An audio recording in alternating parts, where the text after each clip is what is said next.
lesiones más frecuentes del corazón. Últimamente,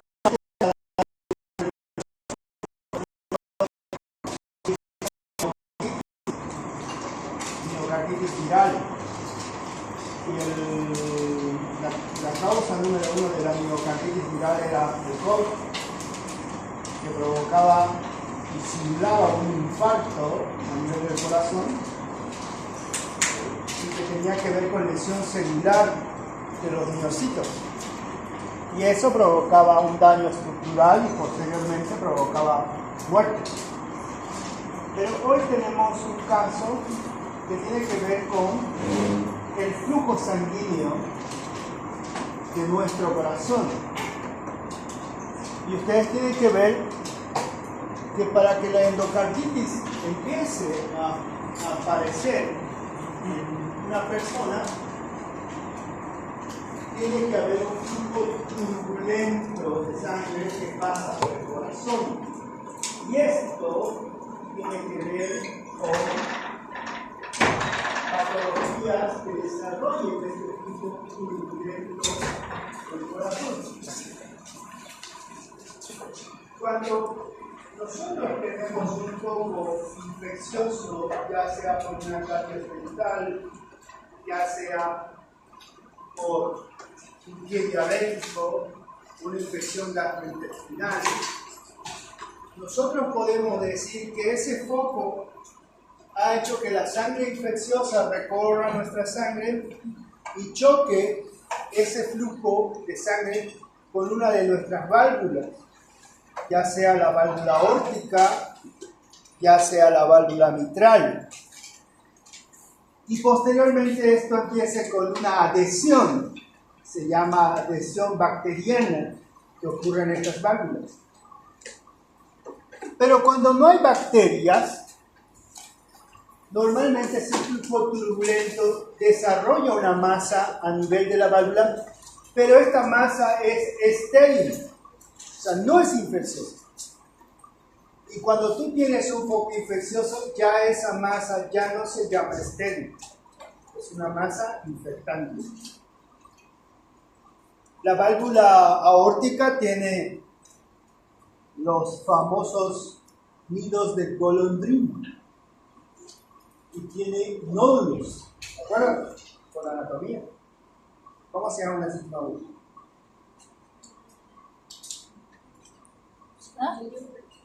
¿Nódulos del corazón?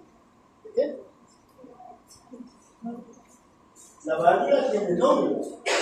A ver, tiene nidos de golondrina. Estoy hablando de la válvula aórtica. Estoy hablando de la arteria aórtica, de las salidas. Y tiene una válvula. Esa válvula tiene predilección para endocarditis. Y la válvula mitral, que es una válvula bicúspide que tiene dos válvulas, tiene predilección para endocarditis. En un principio esta válvula se impregna de plaquetas que forman una masa y esa masa es estéril. Y cuando ocurre un foco infeccioso, esa masa se vuelve infectante. Ya es una masa infecciosa. Y a medida que va creciendo esa masa en la válvula que se abre y se cierra durante el ciclo cardíaco, esa masa empieza a crecer. Primero da algunos datos de estenosis aórtica. Y después esta masa crece hasta llegar a 1 centímetro, 1.5, y se rompe. ¿Qué creen que pasa? ¿Qué creen que ocurre? ¿Sobrecarga? No, trombo. ¿Qué pasa que se rompe? Envolve. La lesión prototípica de la endocarditis infecciosa es la vegetación, que es una masa de plaquetas, fibrina, microorganismos y escasas células inflamatorias. Aquí está. Esa es la masa. Esa masa empieza a crecer y esa masa es la que se rompe. La pregunta es, si esa masa se rompe, ¿a dónde va a migrar esa vegetación? ¿A circulación? Depende de la circulación. ¿A dónde? ¿Circulatoria o a los pulmones? ¿La aorta a dónde va? A todo el cuerpo es como decir el cielo es azul. Sí. ¿A dónde va? Circulación. ¿A dónde? La aorta. Circulación. Empezamos por el tracto de salida de la aorta. Callado de la aorta, como dicen mis amigos los gauchos. Bueno, bolivianos gauchos que se fueron a Argentina y volvieron gauchos. Callado de la aorta. Tronco brachiocefálico, carótida y subclavio. Axilar en el nuevo libro de Rubier. Axilar, miembros superiores. Carótida, cerebro. Aorta descendente, torácica.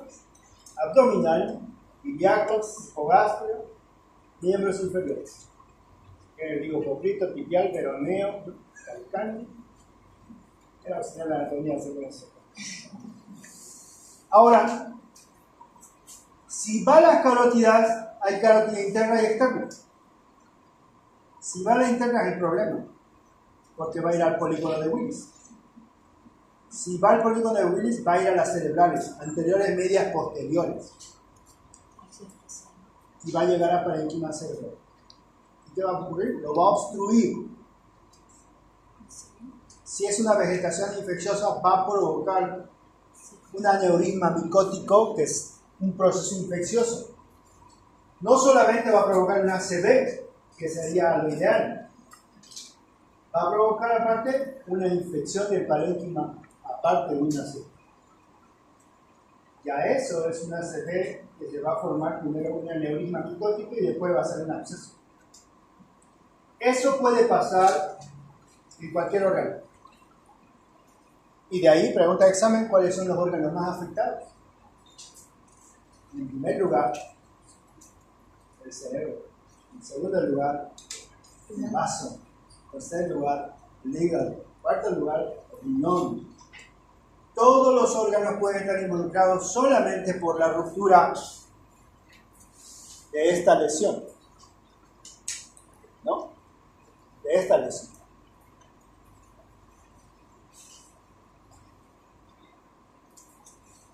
La endocarditis se describió por primera vez en 1674. La infección afecta principalmente las válvulas cardíacas nativas o prostésicas. ¿Qué quiere decir nativa? Quiere decir que es propia del paciente, su válvula original. Ahora, en algunos pacientes ya son operados por distintas patologías.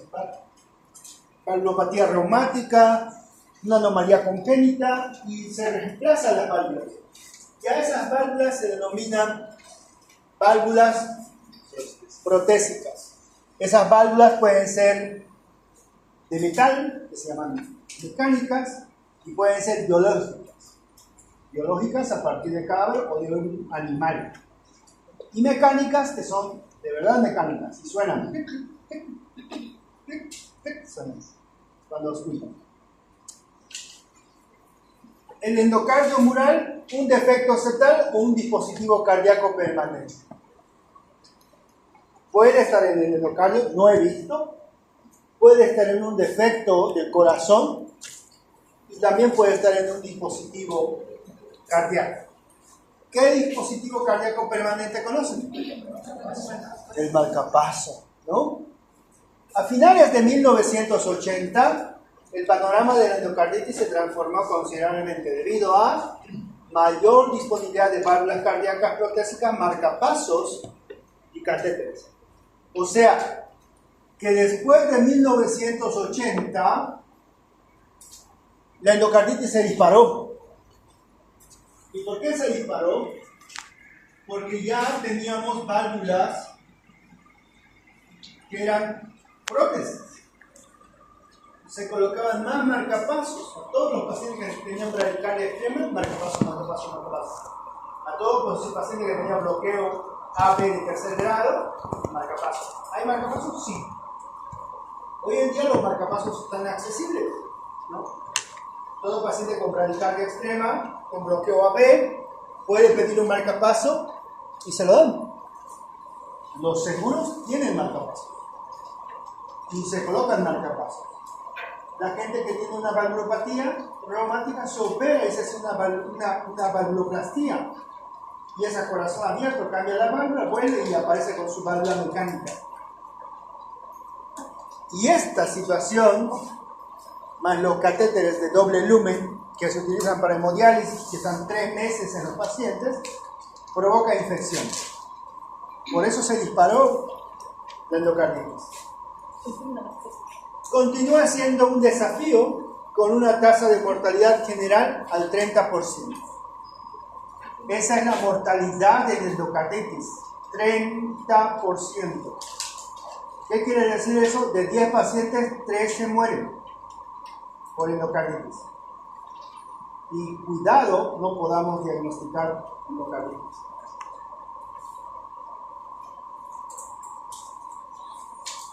Entonces, la válvula nativa tendrá como origen la cavidad bucal, piel, vías respiratorias, y los gérmenes comunes son el estafilococo, el streptococo grupo viridans, el grupo HASEC. Puede venir del sistema gastrointestinal, puede venir del genitourinario a través de enterococos fecales, y la válvula protésica, que tiene menos de 12 meses, puede ser un coagulasa negativo, bacilos gram negativos, hongos, Staphylococcus aureus, y mayor de 12 meses un estafilococo o un estreptococo. ¿Ya? Ahora, cuando el paciente tiene una válvula protésica, puede ser polimicrobiano. ¿Qué quiere decir eso? De múltiples microorganismos, ¿no? 10% de los casos los hemocultivos son negativos y 5% son polimicrobianos. Yo les puedo decir que los hemocultivos en endocarditis casi todos son negativos. No hay hemocultivos positivos en endocarditis. Les voy a explicar por qué.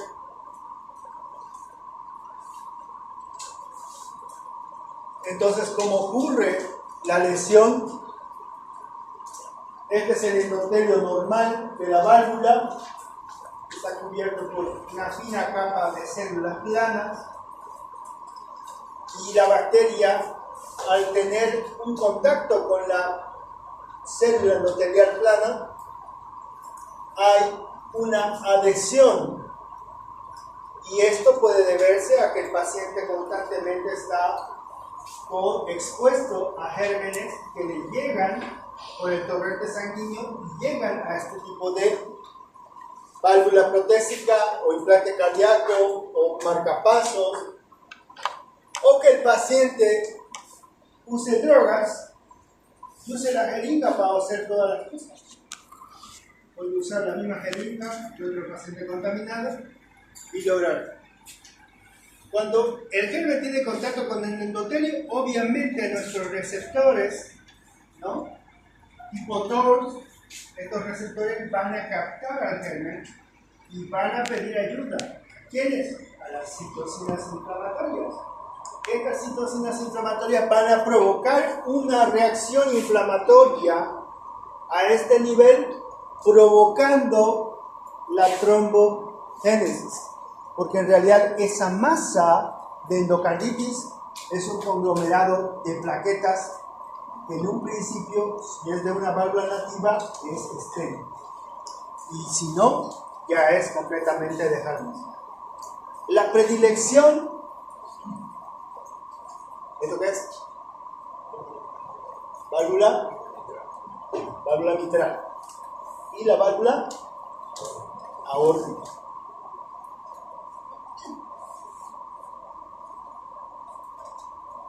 Entonces, puede ser por un factor hemodinámico de un flujo turbulento, puede ser por trauma directo, por hipercoagulabilidad, pero se forma un trombo fibrinoplaquetario de forma estéril, ¿no?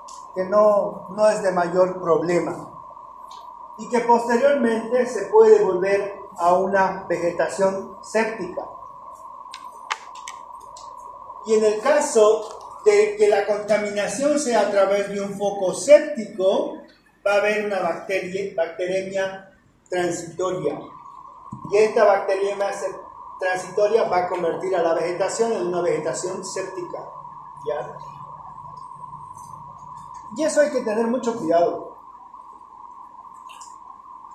Los focos sépticos no controlados son un medio de cultivo para los pacientes. ¿Quiénes son estos pacientes que están expuestos todo el tiempo al hospital?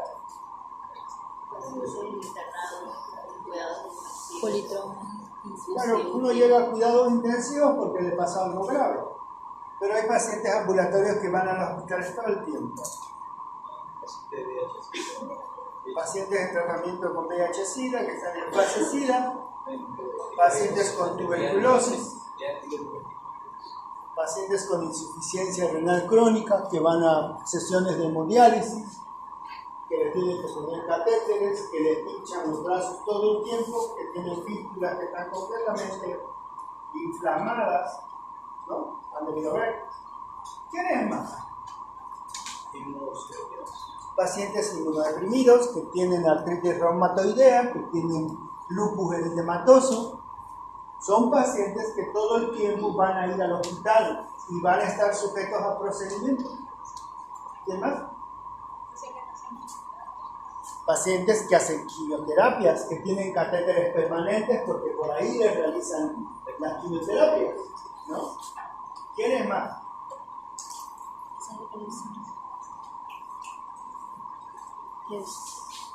En toda esa lista que me han dado ustedes mismos, el manejo antibiótico es distinto.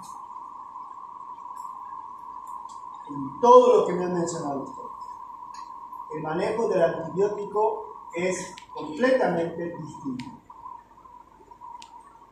Entonces dividimos a los pacientes en pacientes con factores de riesgo para gérmenes resistentes, que son todos los que ustedes han mencionado.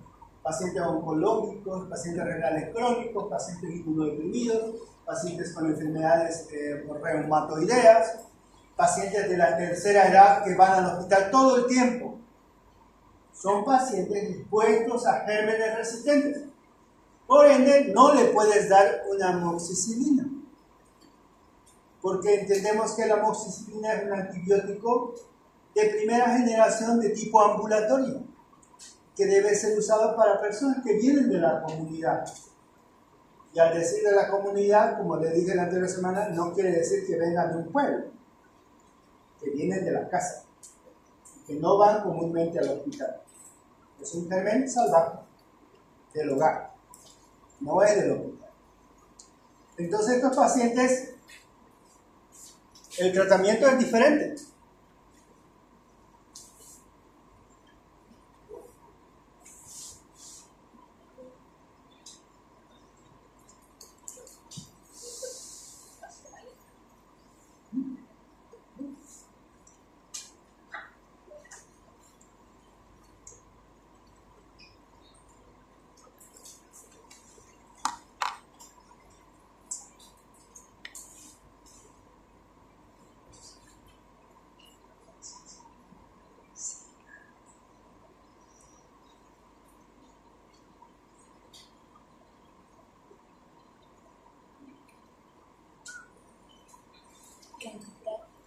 Entonces pueden ver acá, a nivel de la válvula mitral, una masa con una vegetación, y aquí la están removiendo en cirugía cardíaca, ¿no? A corazón abierto. Obviamente cuando remueven esto, remueven también las válvulas, cortan las válvulas todas y colocan una válvula biológica o una válvula mecánica para que pueda sustituir la lesión.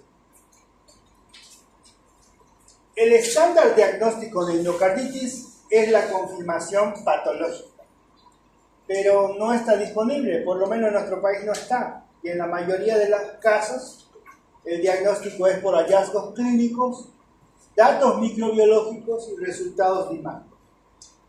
En realidad, hay que considerar que un paciente puede tener endocarditis cuando la infección o la fiebre no tiene origen. ¿Se acuerdan cuando hablamos de fiebre de origen desconocido? El síndrome febril. Y les dije, si hay fiebre y el paciente no tiene nada, no encuentran, ahí declárenlo que es fiebre de origen desconocido. Y abren su abanico del síndrome febril. ¿Cómo voy a estudiar al paciente? Le voy a preguntar de dónde es, qué hizo la última semana, cuántas veces ha ido al hospital los últimos 3 meses, qué enfermedades de base tiene. Y tras que el paciente se le salga, bueno, yo vengo de San Julián y trabajo allá todos los días, bueno, vuelvo acá los fines de semana y trabajo con agricultura y tiene fiebre. Ya tienen el diagnóstico clínico, hay que comprobarlo. Y entonces mandan leptospirosis, hantavirus, para ver si no es uno de esos términos. Y si el paciente está con fiebre y es de aquí a Santa Cruz y no se mueve de Santa Cruz y estamos en la época del dengue, ¿qué le van a pedir? Le van a pedir dengue. Y si el dengue le sale negativo, pues probarán pruebas hepáticas, ¿no? C, pedirán COVID, pedirán influenza, pedirán dengue, zika, chikungunya, ¿no? Todo el abanico de síntomas. Pero aquí cambia. Paciente con sepsis. Y sepsis es fiebre o SIRS o más falla de órganos. 2 al menos. Si un paciente está mal de 2 órganos, por lo menos va a ser, sí o sí uno va a ser corazón, porque está con endocarditis, y el segundo será respiratorio, porque el corazón al estar insuficiente va a provocar aumento de la presión hidrostática en los capilares y va a llenar de agua el pulmón. Así funciona. Va a estar mal del pulmón, va a tener fatiga y aparte va a estar hipoperfundido porque el corazón no funciona bien. Y aparte va a tener fiebre. Es medio loco, ¿no? ¿Y ahora qué hago? ¿Qué pienso? Entonces, no hay foco, no hay neumonía, no hay COVID, no hay pie diabético, no hay una infección actual. Pero tiene sepsis, tiene leucocitosis, tiene fiebre, tiene taquicardia, respira mal, tiene signos de insuficiencia cardíaca y como respira mal, tal vez está con derrame pleural por la insuficiencia cardíaca. ¿Y ahí qué haces? Bueno, la guía dice, debes pensar en endocarditis. Entonces, como han podido leer acá, el diagnóstico solo lo he puesto en negrita, hallazgo clínico, hallazgo microbiológico y resultado de imágenes. 3 cosas. Imágenes, laboratorio y clínica.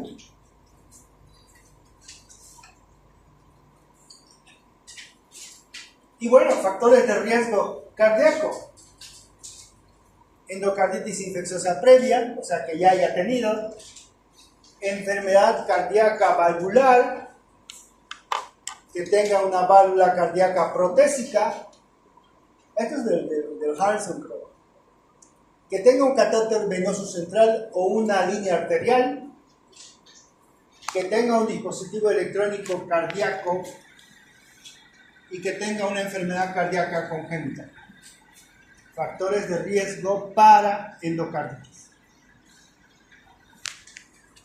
Y factores de riesgo no cardíacos, que tenga un catéter venoso central, persona que se inyecta drogas, espero que ustedes no lo hagan, inmunosupresión, bueno, les voy a decir porque después ya no quiero ver a uno ahí por ahí, o todo pasen de una ampolla de fentanilo. Cuando ustedes van a conocer, están en el 3er año la mayoría, ¿no? Van a aprender los fármacos y van a aprender cuáles son mejores, cuáles no. Y dentro de los mejores van a ubicar algunos medicamentos que provocan dependencia y provocan alucinaciones. Van a saber su mecanismo y van a saber las complicaciones. Y en el futuro ustedes tal vez van a sufrir una agresión, van a tener un trauma, una agresión y van a necesitar analgésicos. Y como ustedes tienen conocimiento de los analgésicos y la disponibilidad para tenerlos, van a querer esos medicamentos que les calman bien. Mi sugerencia es que piensen 2 veces al hacerlo. 2 veces. Porque como conocen que es bueno el medicamento, ustedes lo van a tomar. Y les juro que ese medicamento aparte que les va a calmar el dolor, les va a hacer sentir bonito. Porque yo lo he probado. No quiere decir que me he drogado. Simplemente que he ido a la primera escala del problema. La primera escala de los opioides, ¿cuál es? La primera grado. Algo que tomaba el doctor House. Amigo hermano del tramadol. Después del tramadol vienen las morfinas, vienen los fentanilos, vienen todo eso. El tramadol, a dosis alta, provoca una sensación de paz, pero no van a hacerlo. Pero ahí empieza todo. El que es de mente corta, o sea, no tiene dominio propio, pues se toma eso cada vez que quiere.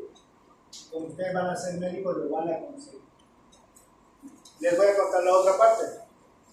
Cuando entran en eso, es difícil que salgan. Lo digo porque he visto morir a mis colegas. Más que todo a los anestesiólogos. Ellos entran en eso y he visto mentes brillantes, gatos. He visto encontrarlos en el baño todos drogados con fentanilo. Y todo empezó por un dolor. Así que mejor no hacerlo. Van a arruinar su vida y van a arruinar la vida de la persona que está al lado de ustedes, su familia. Mejor no hacerlo, aunque ustedes se puedan controlar, no tocar esos medicamentos. Y después salir es triste, encontrar a tu amigo de residencia y que te diga, préstame 20 pesos, necesito para comprar eso. Y que te visiten tu terapia, como en terapia y todo, entonces te diga, ¿qué haces aquí? Sea que has venido, fuera, ¿no? Ya no es tu amigo. Tú eres mi amigo. Mejor no. Al que tenga dolor, paracetamol. Nada más. Inmunosupresión, procedimientos dentales, quirúrgicos recientes, hospitalización reciente y hemodiálisis. Pregunta de examen. Tenemos examen la próxima semana. ¿Qué? Características clínicas del laboratorio. Ya. Algo que debe caracterizarles a ustedes es ver el porcentaje de aparición de los síntomas. Yo no les voy a preguntar, díganme 4 manifestaciones clínicas de endocarditis. Yo les voy a preguntar cuáles son las principales 4 manifestaciones. Entonces, las principales, en el 80 y 90% está la fiebre. O sea que sí o sí está presente la fiebre en endocarditis. No puede no estar. O sea, en esto sí vamos a quedar de que sí o sí tiene que tener fiebre. 2, escalofríos, transpiración, anorexia, pérdida de peso y malestar, mialgias, artralgias. Y miren, el 80-85% un soplo cardíaco. ¿Cómo es el loop?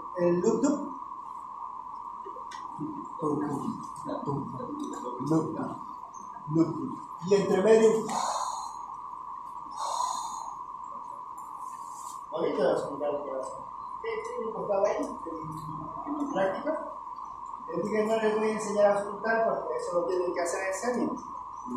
Pero hasta el internado yo recién aprendí a auscultar. Bien.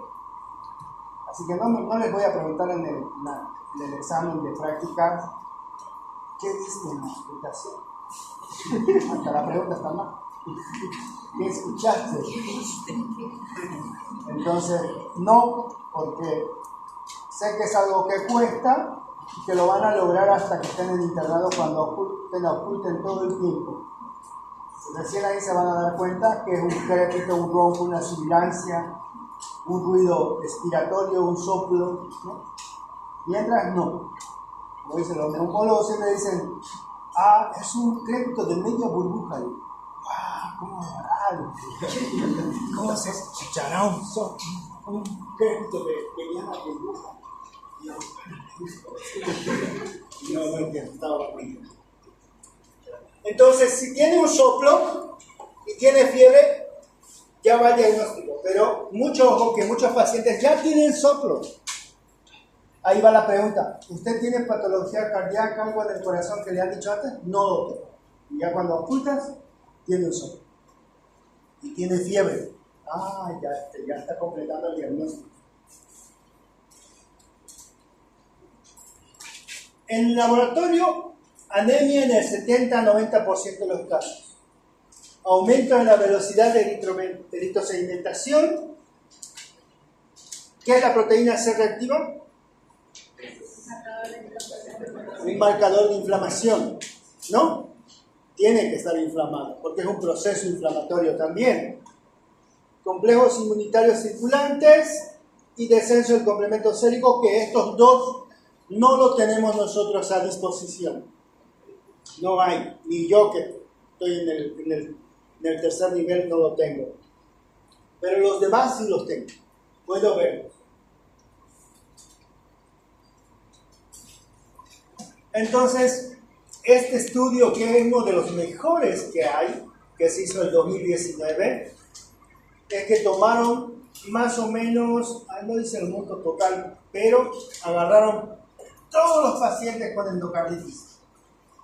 De todos los pacientes con endocarditis, el 77.7 tuvo fiebre, el 27.2 tuvo insuficiencia cardíaca, el 64.5 tuvo soplo cardíaco, y otras menos comunes como el shock, 6.7%, shock cardiogénico 2.3%, síncope 2.7%, y para esto les mostraba lesiones de Hannaway, nódulos de Osberg y manchas de Roth. A mí me preguntaban esto, yo no les voy a preguntar, porque yo no he visto nunca esto. Y eso que he visto como unos 100 endocarditis hasta ahora. Cuando alguien me dice, ¿y las lesiones de Hannaway? ¿Dónde están las lesiones de Hannaway? No hay. Y si hay, sáquenle foto y me lo mandan para que yo diga, hemos encontrado manchas de Roth en un paciente con endocarditis.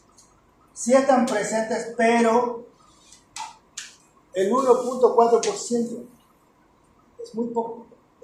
No lo van a ver. Nódulos de Osberg. En el Harrison está bien bonito, manchado. Esos gringos tienen de todo, pues, ¿no? 1.9 y 3.5 lesiones de Hannaway. Pregunta de examen de residencia, siempre ha sido. Está, es importante que lo sepan, pero no lo van a encontrar. El otro día un residente de cardiología vino con su jefe. Y el jefe dijo, ¿qué hay aquí? ¿Qué quieren? ¿Para qué me llaman? Pues míralo. Doctor, por protocolo, hay un TEP y le hemos llamado para que usted vea el tema de la hipertensión pulmonar, porque el DD está grande. Ya, ¿qué es hacer? Anticoagulación, ¿no? El residente mira el electro. Doctor, no es TEP. No está las características electrocardiográficas del TEP. El segundo T3 de 3. Bueno, ya lo escuché. El cardiólogo dice, ¿por qué no está? ¿Y cómo diagnosticar? ¿Cuáles son los criterios del TEP? Supongo que a mí no me preguntó, le preguntó a mi residente, porque si me preguntó a mí, yo me iba a enojar. Yo escuchaba, ¿no? Y mi residente callado, ¿no? Porque nosotros siempre somos más reservados, no nos peleamos. Y luego el cardiólogo agarró su teléfono, empezó a hablar por teléfono y lo quedó el residente cardio solito. ¿Cuál es el porcentaje de aparición de signos electrocardiográficos en el TEP? ¿Sabes? Terminó así. 3.2%. Estás queriendo buscar un signo electrocardiográfico de TEP. ¿Y cuál es el gold standard para TEP? O sea, ¿cuál te dice que es el diagnóstico de TEP? Me dirás. Entonces, para hablar de TEP, tienes que leer la letra chica. Gold standard para TEP es angiotensina pulmonar, obviamente. Hay que ver arterias pulmonares, es gold standard. Y no es signos electrocardiográficos. Y para eso le estoy diciendo que esto no existe. Pero sí existe un soplo y sí existe fiebre. Y los demás síntomas del decaimiento del paciente, sí o sí existen. Se presentaron complicaciones embólicas, lo que les hablé hace un rato. En el 25.3%, complicaciones cerebrales en el 11.3%, esplénicas del vaso en el 5.7%, pulmonar en el 6.4%, renal en el 2.5% y hepática en el 0.5%. Sí hay complicaciones, o sea, ¿qué quiere decir? Que esa masa se despega y vuela por todos lados, se dispara por todos lados. Detectaron anomalías al ingreso, ¿no? 11.5 tenía anomalías, bloqueo auriculoventricular en primer grado un 8.1 y un bloqueo en tercer grado el 2.8 y un absceso paravalvular en el 11.8% de los casos. Esto es lo que hay en endocarditis. O sea, también hay bloqueos, también hay abscesos perivalvular y las complicaciones de estas que no se olviden, de que migra esa masa. Y aquí están los criterios de Duke, que les van a preguntar siempre los criterios de Duke en cardio.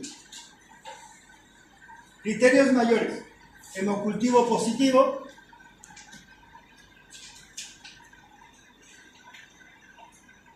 dos, evidencia de un compromiso en el endocardio. ¿Cómo se toman los hemocultivos? ¿Alguien me puede decir?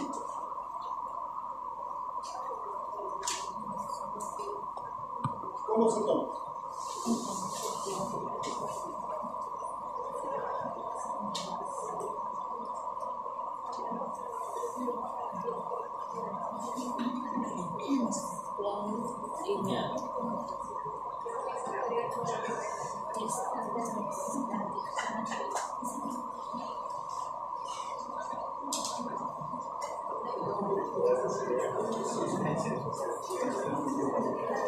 ¿Alguien? Se toma en cada brazo. ¿Ya? Si le pone el brazo izquierdo, el brazo derecho, dos brazos diferentes. Bien. Los hemocultivos son de dos células, por 1 y por 2. Cuando indiquen un hemocultivo tienen que poner solicito hemocultivo por 2. Quiere decir del brazo derecho y del brazo izquierdo. Más antibiograma. Siempre pedir así. Cuando pidan ese hemocultivo, el técnico tiene que venir, tiene que sacar una muestra de acá, ponerlo a su frasco de conservante, tomarle acá y tomar su frasco. Si el germen sale solo en el brazo 1 y no sale en el brazo 2, ¿qué quiere decir? Es una contaminación. Porque si el germen está circulando en toda la sangre, tendría que crecer en ambos. Entonces, para eso se toma por 2. Debe crecer en los dos, y ahí sí confirma. Pero a veces sale un coagulasa negativo que es de la piel y solo sale en uno. Entonces ahí decimos que es contaminación y decimos la próxima vez que tomes, limpiale bien el brazo, porque estás tomando un germen de la piel. Entonces tiene que salir en ambos. Por eso normalmente casi los hemocultivos son negativos, no salen. Evidencia de un compromiso endocárdico mediante una ecocardiografía. Se llama ecocardiografía transtorácica. Es un examen que se hace a nivel de la pared anterior del tórax, donde se utiliza ventanas para poder ver el corazón, plano subsifoidea, aplicarle 4 cámaras, para externar eje largo, para externar eje corto. Son 4. Y el ecocardiografista tiene que ver el corazón y determinar si la válvula aórtica tiene o no una vegetación. Y también tiene que medir la válvula. Tiene que medir la vegetación, cuánto mide. Dependiendo de la medida, se indicará que el tratamiento es quirúrgico o de tratamiento solamente con antibióticos. Cuando es quirúrgico, cuando esa masa obstruye el flujo sanguíneo del corazón y provoca insuficiencia. Cuando el tratamiento es solamente de antibióticos, cuando esa masa está presente pero no provoca esta lesión. Ahora, normalmente, voy a decir, ¿cómo es tu nombre? En luz se puede ver hasta la orejuela del corazón. Solo poner acá y ya se ve todo. Pero en mí, no se va a ver, aunque quiera. No se va a ver nada. Entonces, en esos casos, se utiliza un ecocardiograma transesofágico.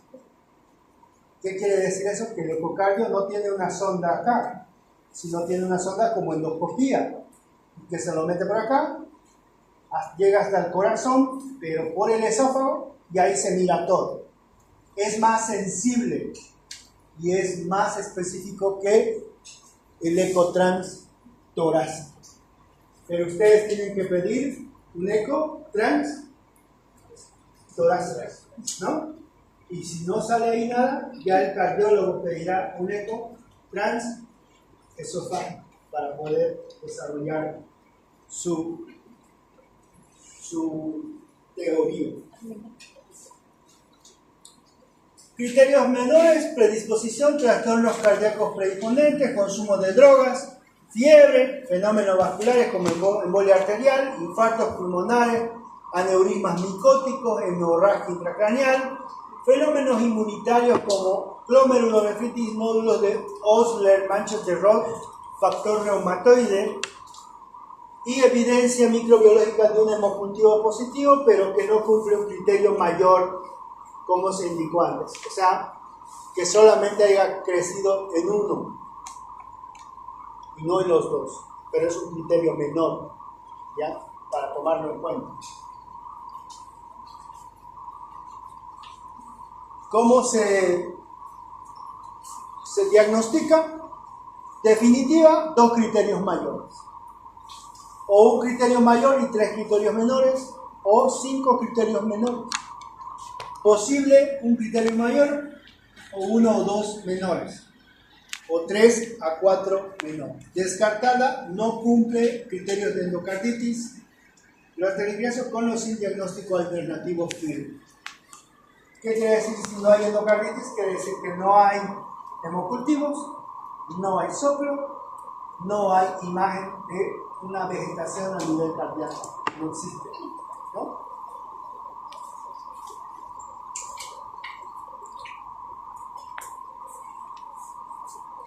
Miren lo que provoca la endocarditis: absceso cerebral, hemorragia intracerebral, absceso intracerebral, meningitis, aneurismas craneales infecciosos, en el ojo manchas de Roth, en el corazón disfunciones vasculares. Lo más frecuente es insuficiencia cardíaca congestiva, abscesos miocárdicos, infarto agudo de miocardio. ¿Cuál es la clínica de insuficiencia cardíaca?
Y entonces, ¿cómo van a diagnosticar insuficiencia cardíaca? Cuando lleve cardio. Allá dicen edema pulmonar, dijeron disnea, o sea, el edema pulmonar lleva disnea.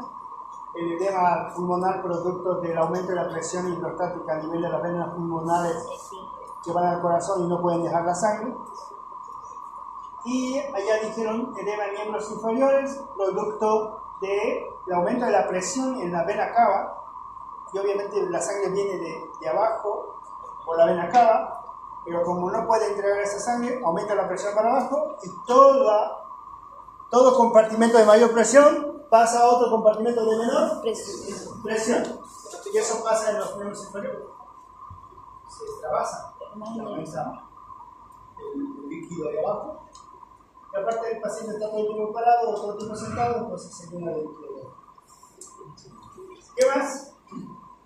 Por esa misma presión aumentada en la vena cava, que pasa por el hígado a través de las venas suprahepáticas, el hígado aumenta el tamaño. Y por esa misma presión, a través de la cápsula de Gleason del hígado, pasa el líquido a la cavidad abdominal y eso se llama ascisis, ¿no? Entonces ya saben diagnosticar insuficiencia cardíaca.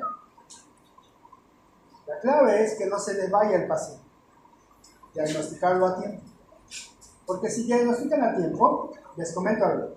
En 2 semanas con antibiótico, esa masa de endocarditis disminuye de tamaño. Se pierde. Si lo pillan a tiempo. Si no, a veces tienen que operar. En los riñones, lesión renal aguda, glomerulonefritis, infarto. En el vaso, igual hay complicaciones embólicas. Y en la piel, las lesiones esas que no me gustan. Y mialgias artrales, que son síntomas que siempre hay.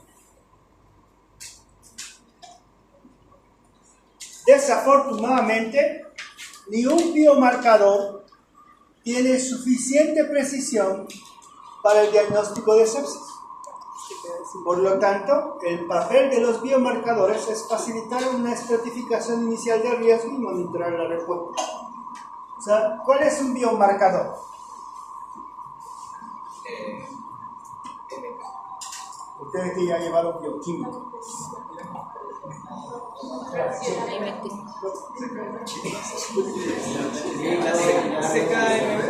¿Clorporinas?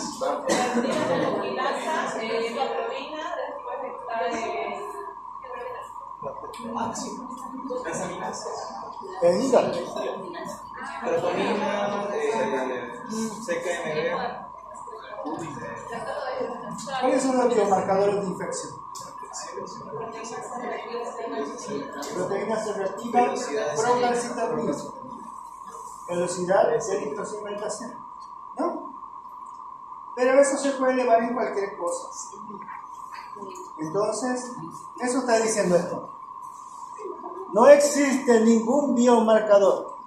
Pero ahora, si ustedes tienen procalcitonina elevada, ya ustedes saben que hay inflamación y saben que posiblemente, porque no es cierto, posiblemente puede haber infección. Si ustedes tienen PCR elevado, ya saben que probablemente hay una inflamación y que posiblemente haya una infección. Dan 2 marcadores. 3. El BPNB, ProBNP, ¿han escuchado hablar de eso? El ProBNP. Marcador de insuficiencia cardíaca. ProBNP. Ese marcador está presente en pacientes con insuficiencia cardíaca, lo van a ver hoy, si no se van a olvidar. Entonces suman procalcitonina, PCR látex, el BN ProBNP, y va sumando, más los criterios clínicos, va sumando. Pero ninguno es específico de endocarditis. ¿Por qué? Porque por ahí el paciente ya tenía insuficiencia cardíaca, ¿verdad? Por ahí ya estaba mal.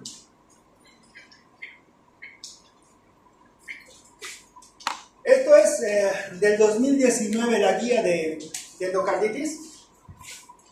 El ecotrans torácico está recomendado como técnica de imagen de primera línea en endocarditis, clase 1B.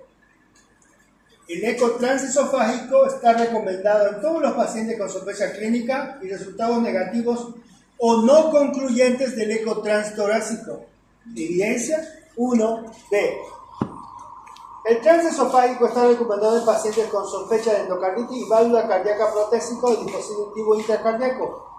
Evidencia 1B. Y se recomienda el ecotrans torácico y el ecotransesofágico a los 5 o 7 días después del primer examen ecocardiográfico negativo. O sea, ¿qué quiere decir eso?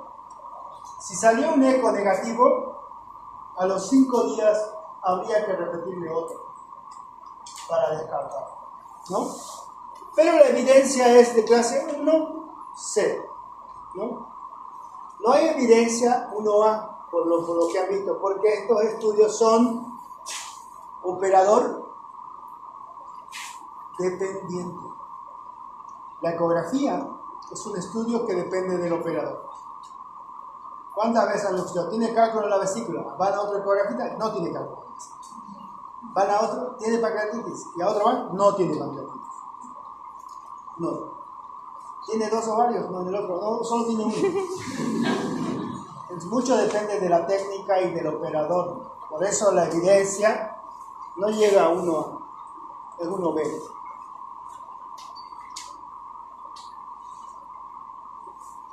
Bueno, el futuro está cerca, ¿no? Ya tenemos nuevos estudios que no les voy a comentar a ustedes, es para una charla más profunda, pero estas tomografías por impedancia que ya están disponibles, pero no en Bolivia, lastimosamente, pero que se puede ver con reconstrucción 3D todo el ecocardio. Y es más, les animo, hay una especialidad muy bonita que se llama resonancia magnética cardíaca, lo hacen los cardiólogos, hacen esa especialidad en resonancia magnética, porque en el futuro todo va a ser resonancia magnética. Los infartos, los cateterismos, todo se va a decidir por la resonancia magnética porque la sensibilidad es más alta. Así que si alguien quiere ser cardiólogo, ya sea cardiólogo, pero vaya más allá, piensen en ser un imaginólogo cardíaco, solamente del corazón. Y maneja ecocardio, maneja resonador, maneja ambas cosas y puede hacer un mejor diagnóstico, ¿no? Eso es importante. Igual Bolivia necesita muchos electrofisiólogos. No hay. Están llegando de Argentina modelos que fueron a duro a Argentina a hacer especialidad. Llegan electrofisiólogos y no, ustedes vayan. Sueñen en grande, ahora que el país está empezando a arder.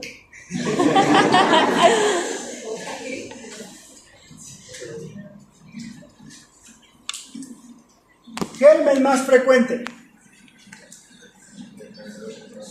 Endocarditis de válvula nativa, Staphylococcus aureus. Endocarditis de válvula protésica, Staphylococcus coagulasa negativa. Endocarditis en consumidores de drogas, Staphylococcus aureus. Gérmenes más frecuentes. Es importante saber eso. Ahora hay un grupo que se llama grupo HACET, que son cocobacilos gram negativos. Ese grupo yo no lo he visto, porque no hay la técnica ni los laboratorios para poder encontrar esos gérmenes. Son del grupo HACET, dice que existen, pero yo no los he visto. he debido ver 1 o 2 estafilococos en todo este tiempo que he estado viendo pacientes así.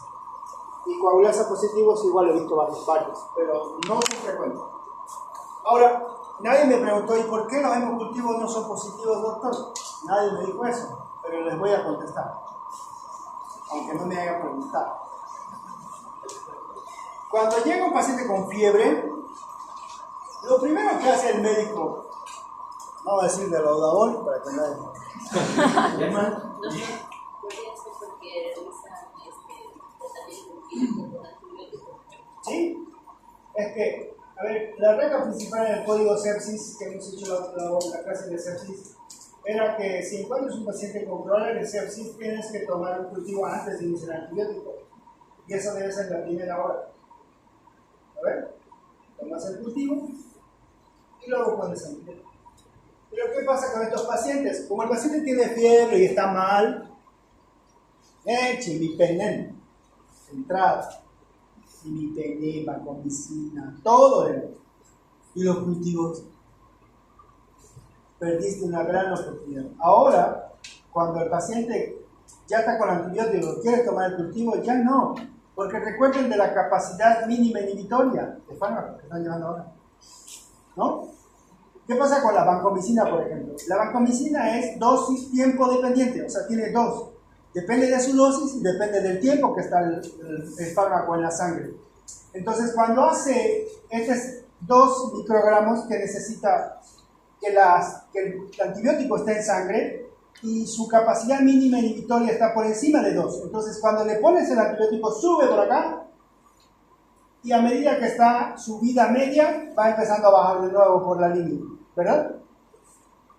Eso pasa. Cuando ocurre esto, las bacterias empiezan a morir, ya hay tomas cultivo. Ahora, cuando pasa el antibiótico, y si le pasaste mal en poco tiempo, con una vancomicina de chino, ¿no? Subió y bajó directo. Y como subió por encima de 2, bajó el antibiótico, las bacterias vuelven a crecer. Y si te olvidas del antibiótico cada 12 horas que venía aquí, ya fregaste, sigue subiendo. Entonces, la vancomicina, por ejemplo, ¿cómo se da? Se da en 4 horas. Pones la vancomicina y la vancomicina tiene que estar arriba. Y aparte le das una dosis alta, se llama dosis tope. 2 gramos. Normalmente es 1 gramo. 2 gramos pasas por encima. Y lo tienes 4 horas. 4 horas. Y va a ir bajando hasta su próxima dosis, ¡pum!, vuelve a repuntar. Y otra vez va. Siempre por encima de la capacidad mínima inhibitoria del germen. Con la capacidad mínima inhibitoria pasas, el germen muere. Pero si no lo administras así, no sirve de nada. Y peor si tienes una enfermera que es media flojina, se olvidó el antibiótico, ay, no, ya te lo voy a poner como si ya le puse. Tu paciente va mal. Entonces, es importante cómo administras el antibiótico y lo más importante, cuándo tomas el cultivo de todos tus pacientes. Por más que tu paciente tenga una infección urinaria, primero tomarle una muestra de orina y recién dale el antibiótico. No es primero el antibiótico y después el examen de orina, porque no va a crecer nada y no va a saber qué germen es, ¿no? Es importante. Esto es lo que le decía del grupo cassette, que no lo tornó.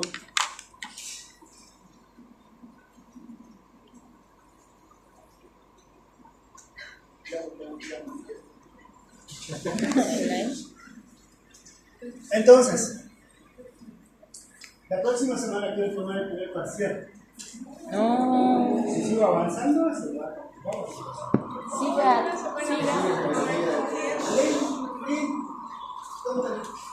Llegaste, Lin. ¿Cómo estamos de exámenes? Pues sé que la única no la dan. Tenemos examen de psicología el día sábado a las 7 de la mañana. Pero el viernes no.